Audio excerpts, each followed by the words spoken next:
فہرست تختی نمبر 11 جزم یعنی سکون۔ جزم کا بیان ہے۔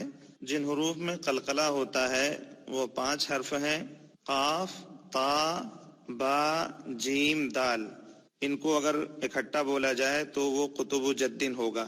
جب ان پر جزم ہو تو ان کو پڑھتے وقت ان کے مخرج ٹکر کھا کر الگ ہو جاتے ہیں، یعنی ان 5 حروف کے اوپر جب یہ جزم ہوگا یعنی سکون ہوگا تو ان حروف کے اندر ڈبل آواز نکلے گی، جیسے حمزہ با زبر اب، حمزہ با زیر اب۔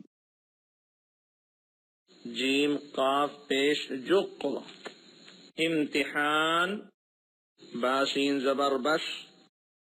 تختی نمبر 12 مشق سکون جزم۔